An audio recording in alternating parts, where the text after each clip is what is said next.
ইলিশের লেজ ভর্তা খেতে কি মাওয়া ঘাটে যাচ্ছেন? আসসালামু আলাইকুম, ফাহমিদাস লিটল কিচেন অ্যান্ড ব্লগসে আপনাদের সবাইকে স্বাগতম। নতুন একটা ভিডিও নিয়ে আপনাদের মাঝে হাজির হয়ে গেলাম। আমি খুব সিম্পলভাবে ইলিশের লেজ ভর্তা ঘরেই বানাই। আজকে সেই রেসিপিটাই শেয়ার করব। প্রথমে প্যানে দিয়ে দিয়েছি হচ্ছে সরিষার তেল। যারা আমার মতো ঘরে থাকতে থাকতে ঘরের ফার্নিচার হয়ে গেছেন তারা কিন্তু ঘরে এভাবেই বানিয়ে খেতে পারেন। তো মাছে প্রথমে হচ্ছে লবণ আর হলুদ দিয়ে ম্যারিনেট করে রেখে দিয়েছিলাম কিছু সময়, আর লেজগুলো আমি একটু চিড়ে নিয়েছি। তো এই লেজগুলো হচ্ছে মানে ওই যে থাকে না ফ্রিজের মধ্যে পড়ে থাকে কর্নারে, তো আমি অনেকগুলো লেজ যখন হয় একসাথে তখন করি কি এভাবে ভর্তা বানিয়ে নিই। বিসমিল্লাহ। তো মাছগুলো ভালো মতন ফ্রাই করে নেব।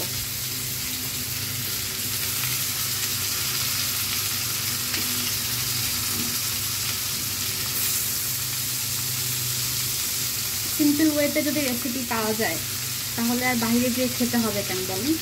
তো প্রথমে হচ্ছে মাছগুলোকে আমি একদম কড়া করে ফ্রাই করে নেব।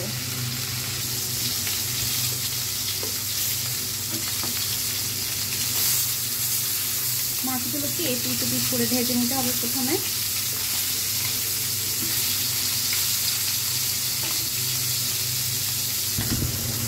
মাছ ভাজা করে তুলে ফেলবো।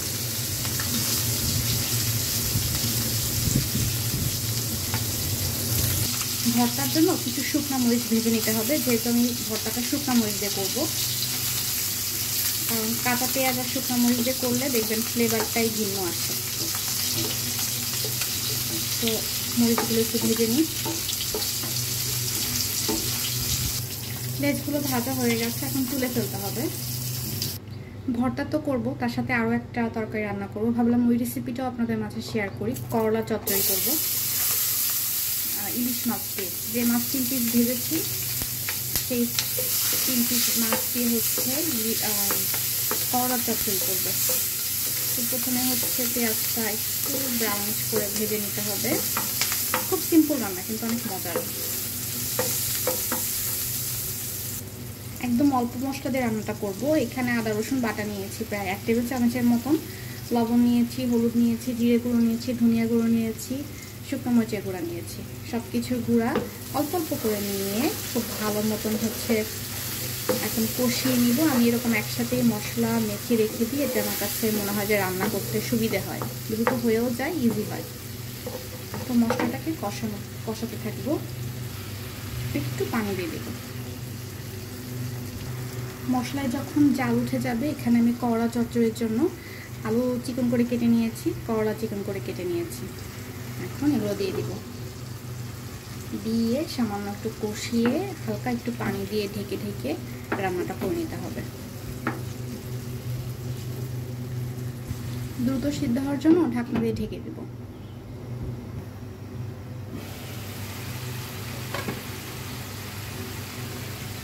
সামান্য একটু পানি দিয়ে দিব।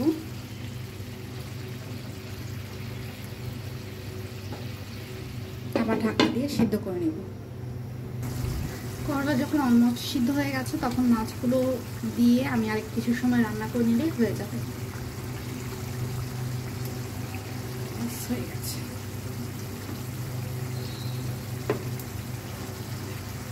এভাবে চচ্চড়ি করে খেয়ে দেখতে পারেন, খুব মজা লাগে।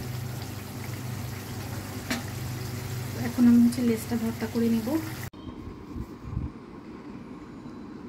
যে মাছের লেজগুলো এখন খুব ভালো মতন বেছে নিতে হবে, এরপর হচ্ছে ভর্তা করে নিতে হবে আর কি। তো খুব ভালো মতন প্রথমে বেছে নিব যাতে কাটা না থাকে। 3টা লেজ বাছতে আমার কতগুলো সময় যে লাগছে। তো এখানে হচ্ছে মরিচ, শুকনো মরিচ আছে, আর বেশ কিছু পেঁয়াজ কেটে নিয়েছি একটু মোটা মোটা করে। এখন এগুলো মাখিয়ে একটু সর্ষের তেল দিয়ে মজা করে মাখাবো। আর আমি কিন্তু এতে ধনিয়া পাতা অ্যাড করবো না। অনেকে দেখি যে ধনিয়া পাতা অ্যাড করে, কিন্তু আমার কাছে মনে হয় ইলিশের ফ্লেভারের মানে একটু কম হয়ে যায়। ধনিয়া পাতা দিলে মনে হয় যে ইলিশের ফ্লেভারের প্রবলেম হয়। তো মরিচটা ভেজে রেখেছিলাম সেই সকালবেলা, তো একটু নরম হয়ে গেছে, জন্য ভাঙতে সমস্যা হচ্ছে। যাই হোক, এখন খুব ভালো মতন ডলে নিব হাত দিয়ে। পেঁয়াজটা একটু ভালো মতন ডলে নিব। তো এখানে কিন্তু আমি সরিষার তেলও দিয়ে দিয়েছিলাম, আর পেঁয়াজগুলো খুব ভালো মতন ডলে নরম করে নিয়েছি। এখন একসাথে মাখিয়ে নিব। দেখেন কি পরিমাণ লোভনীয় লাগছে। উফ, গরম ভাতের সাথে এরকম একটু ভর্তা হলে ইলিশ মাছের লেজের আর কি লাগে বলেন, সাথে একটু আলু ভর্তা আর যদি ডাল থাকে। তো আলু ভর্তা তো আসলে ওভাবে খাওয়া হয় না আমাদের, মানে আমি খাই না, বাট আমার ছেলে আবার আলু ভর্তা ভীষণ পছন্দ করে। দেখা যায় যে বাসায় তরকারি যখন ওর পছন্দ হয় না তখন আমি ওকে চটজলদি আলু ভর্তা করে দিই। তো হয়ে গেছে আমার মজাদার ইলিশের লেজ ভর্তা। যাও দু একটা কাটাকুটা আছে, এটা হচ্ছে খাওয়ার মধ্যে, আমরা তো বড়রাই খাবো, ছোটরা কেউ খাবে না, তো তো একটু বেশি খেলেই হয়ে যাবে। তো দেখেন মজাদার ভর্তা রেডি। ভর্তা হলে আমার আর কিছুই লাগে না। তো কেমন লাগলো রেসিপিটা অবশ্যই জানাবেন। দেখা হবে নেক্সট ভিডিওতে। সেই পর্যন্ত বিদায় নিচ্ছি। আল্লাহ হাফেজ।